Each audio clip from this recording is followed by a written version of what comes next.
Bromo आणि hydrogen कुठल्या संदर्शात CL CL bromo बी आणि आयडो आय असतात. आता सुरुवातीला उदाहरण घेतलं तर इथे बघा CH3 चं सूत्र कसं होतं त्याचं CH4 असतं नाही का, पण एक हायड्रोजन त्याचा काय झाला प्लेस झाला बाजूला गेला आहे नाही, आणि कुठला ग्रेड जोडला त्याला CL जोडला, म्हणून याचं नाव काय झालं क्लोरोमिथेन. दुसरं इथे एकच कार्बन होता म्हणून मिथेन होतं नाव, काय नाव होतं मिथेन. दुसरं उदाहरण म्हटलं तर इथे बघा कार्बन संख्या मोजा 1 2 म्हणजे किती असणार आहे 2 म्हणजे की नाव काय तयार होतं सिंगल बॉन्ड आहे किंवा एकेरी बंध आहे बरोबर. म्हणजे इथे इथेन येतात इथेन मध्ये हायड्रोजन संख्या किती असते 2 जर कार्बन असले तर त्याची काय करायची जुळवण करायची त्याच्यामध्ये +2 करायची बरोबर.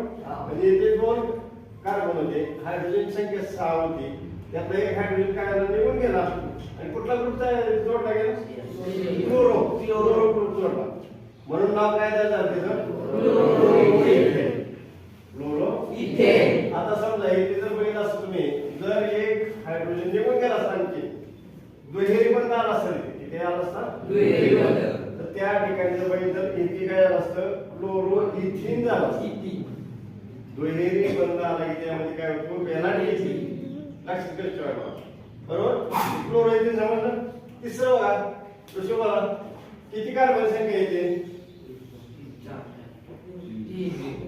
बघा 1 2 3 कार्बन. हा सीएल ग्रुप आहे क्रियात्मक गट आहे सीएल आहे बरोबर आहे. 3 झाले पण 3 म्हटलं की त्याच्यामध्ये कार्बन संख्या 3 आहे बरोबर.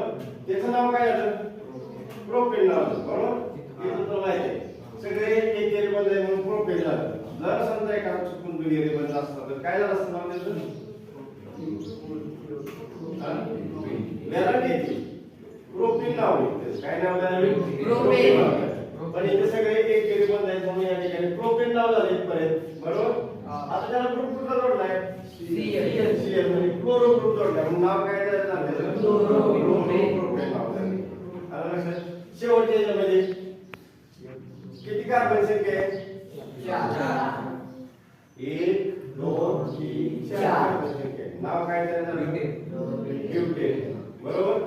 ब्युटेन झालं का हायड्रोजन संख्या मोजा 3 2 5 7 आणि 7 2 9 आणि इकडे हायड्रोजन होता काढलाय आणि इथे 3 आला म्हणजे हा काढलेला रिप्लेस झालाय किंवा